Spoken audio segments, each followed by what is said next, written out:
What's up, you guys? Sean Ross Sapp. It is January 28th, 2021.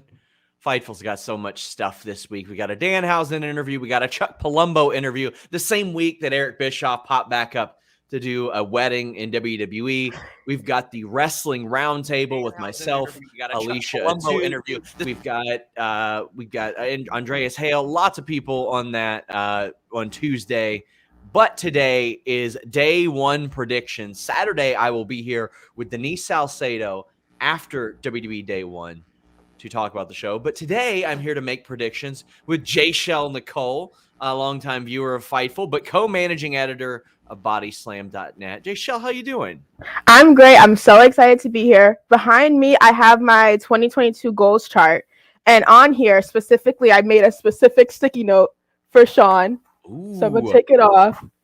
It says to do a show with Sean Ross Sapp, and we're achieving it before 2022. So I'm very excited to be here. Here we are. You're one of the bright young names in wrestling media. We're so glad to have you here. Of course, we're going to have you here. Tons more. Guys, please leave a thumbs up on this video. Please subscribe. If you want your question, statement, prediction read on the air, donate a super chat here on youtube.com/Fightful, or you can go to humperchats.com and donate a humper chat. Send in your humper chats. I had to get it in. I'm sorry. You got to do it, guys. And we already have JJ doing that, saying, hello, Sean and Jaychele. Great to see you on Fightful. I think Brock is winning and WWE no longer testing. Isn't great with the Rumble coming up. Stay safe and love you all. Well, we appreciate all of you. Well, let's jump right into it. Let's jump right into the big one. Roman Reigns versus Brock Lesnar for the Universal Championship.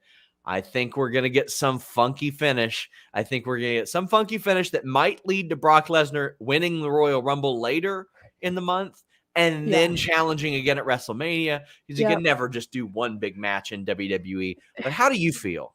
Yeah, I had that in mind too. I thought Roman Reigns was going to win here. The Usos are going to get involved, all the bloodline stuff that we're used to. But I'm really invested in babyface Brock. I don't think that they would blow this feud off at a pay-per-view that's not one of the big four. So I'm suggesting that like Royal Rumble, Brock wins, or we see something happen at WrestleMania. Regardless, honestly, I was hoping for Big E to win the Rumble and kind of challenge Roman instead, but it doesn't look like that's the plan right now. But yeah, either way, I'm still kind of hopeful for what they have in Brock right now. I was super invested in all of the Sammy stuff. I thought those skits were hilarious. I love this version of Brock right now. So yeah, I have Roman here.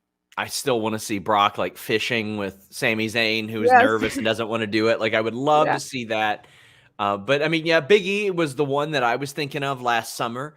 Like, okay, it'll probably be him, but they had to accelerate that push. They needed, and then they just did not much of anything until now with Big E, which is a shame. But to me, if it's not Brock Lesnar, it's got to be somebody completely out of left field like Braun Breaker. That's an immediate monster push and setting up all that stuff. But I'm thinking Roman Reigns retains in some capacity.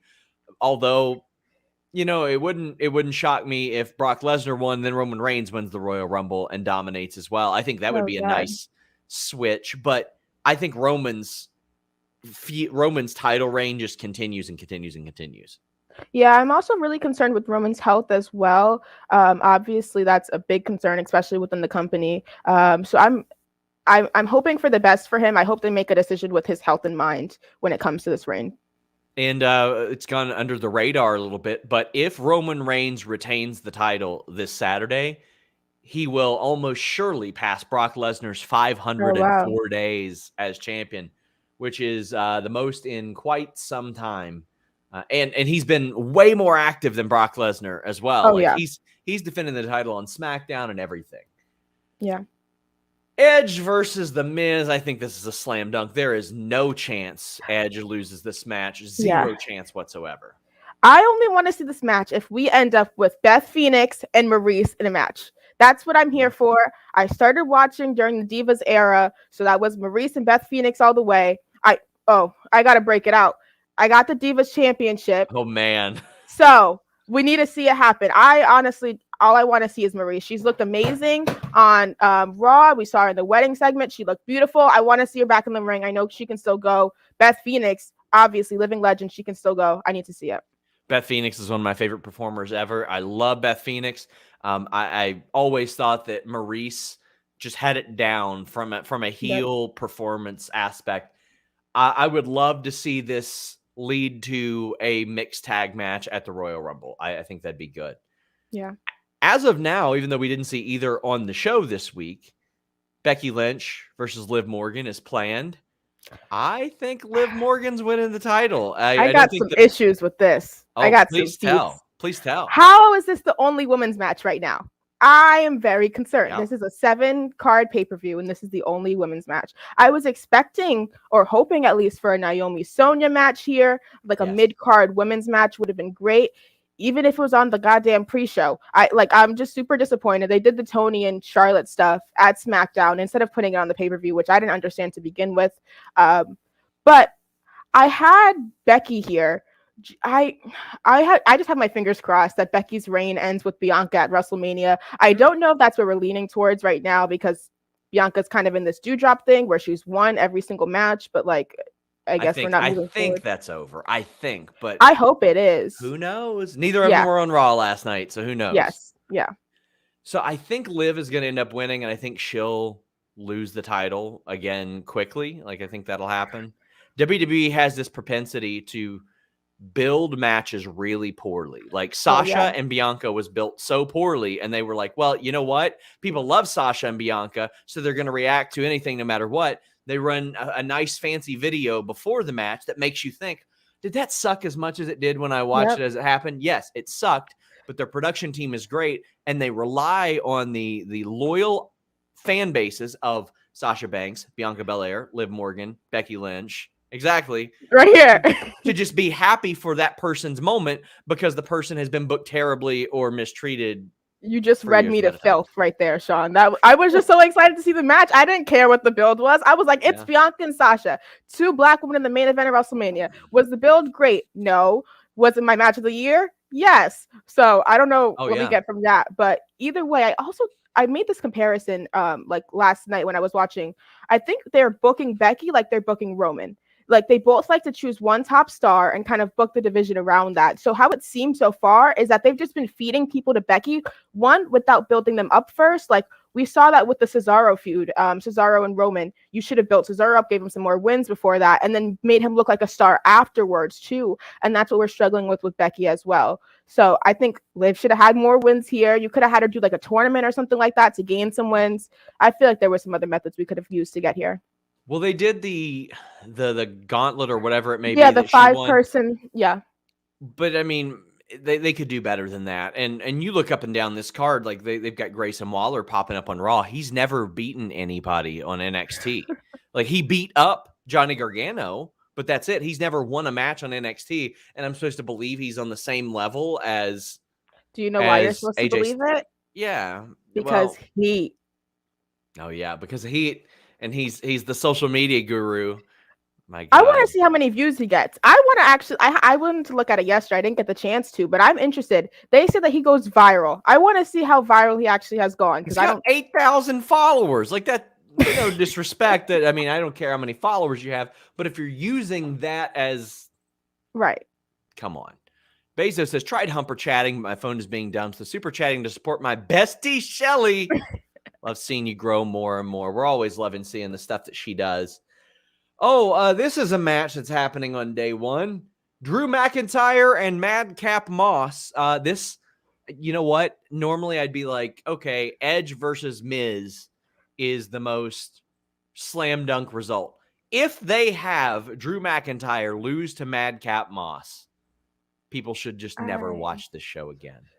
I want to know why Drew McIntyre is here. When he moved over to SmackDown, I was like, okay, he's going to challenge Roman. We're going to have that feud. He's going to be the main babyface over there. And he is feuding with Happy Corbin and Madcap Moss. And Madcap's not a bad wrestler at all. It's just what is his gimmick and who is it for is what I'm questioning. I'm very confused by all of their laughy stuff because it's not funny, but I guess that's supposed to be the point. So I just don't understand it. But And that's what people will say. They'll be like, oh, well, that's the right kind of heat. No, it's not. It makes me not want to watch the show. It's not entertaining.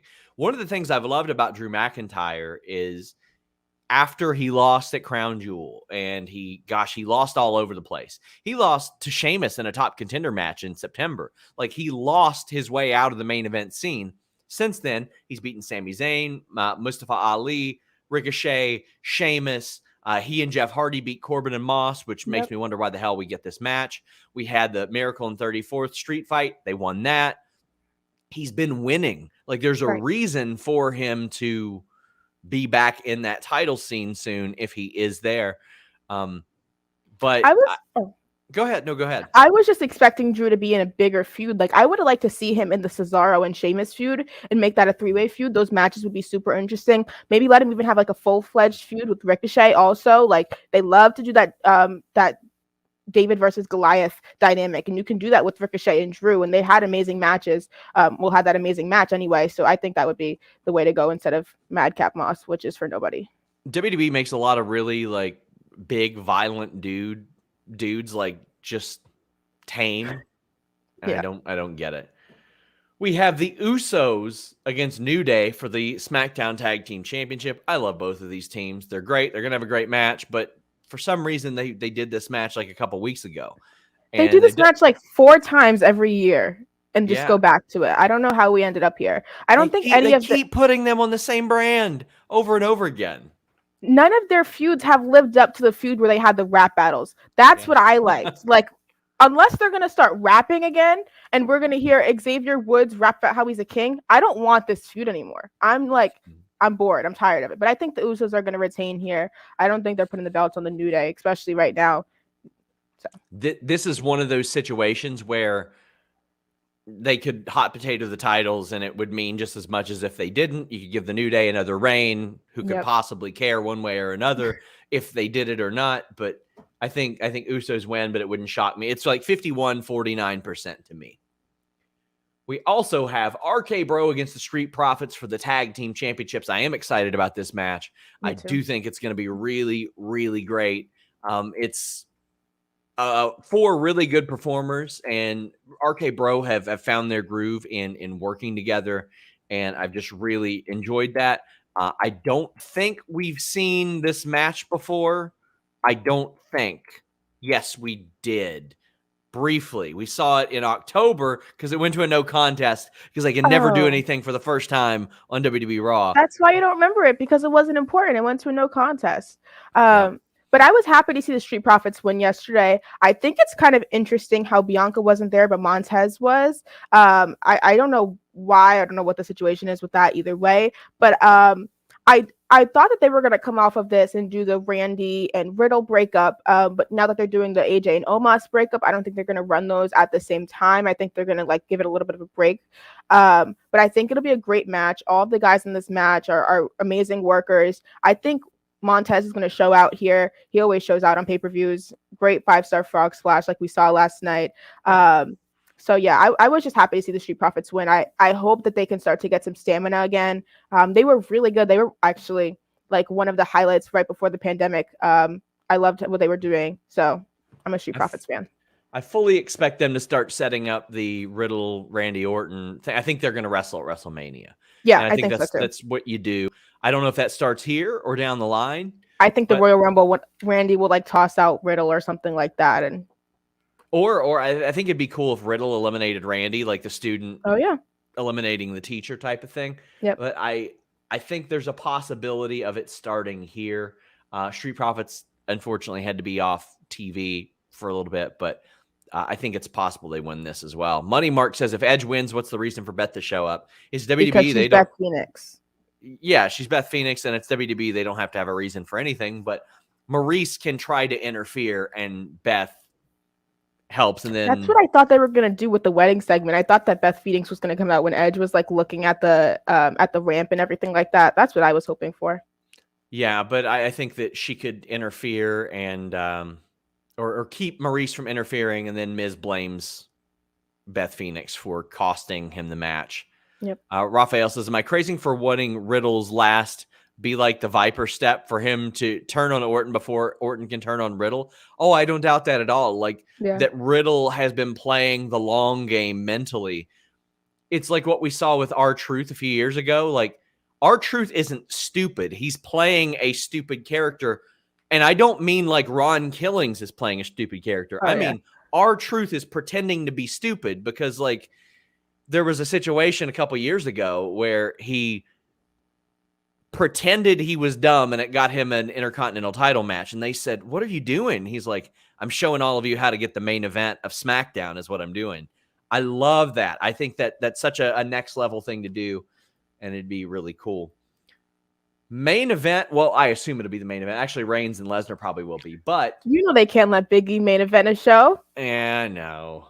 But I think this is going to be match of the night. Fatal four-way for the WWE Championship. Owens, Lashley, Rollins, Big E. Owens had to do all the heavy lifting this week because none of the other people were there. I thought his promo with Burt Patrick was great. Yeah.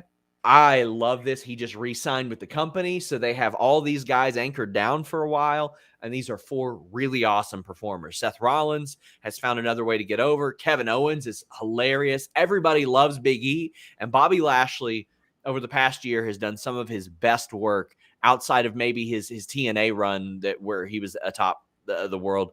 How do you see this one going?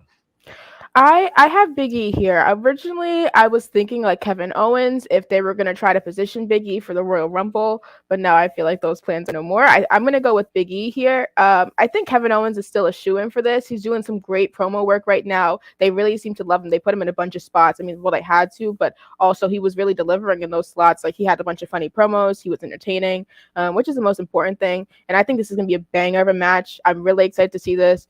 4 guys who can all go. Basic stuff. I think we could end up seeing Rollins win this title. I think that Big E could lose it because he doesn't have to get pinned. Very true. And Rollins or Owens can take a pin, and I think that's a way that you could maybe. I think Lashley's taking this pin, to be honest. Really? Well, they just tried to turn him face, or he is kind of face, I guess now. Kind of. I honestly think that they're not as high on Lashley as they once were. Obviously, he's not champion anymore. But I feel like out of the other 3, I feel like Lashley's like maybe a little step below them in like how they view them. I would like to see a couple of like shorter title reigns. And by that, I don't mean Big E's. Big E's held the title for over 3 months. So I wouldn't qualify that as like necessarily short. I grew up in the Attitude Era where the title would switch hands like every month, which I don't necessarily want that. And I don't necessarily want The Miz winning for 8 days or The Fiend for 7 days or anything like that. But I think there are some like a few week things where you can create a little bit of buzz and interest in that.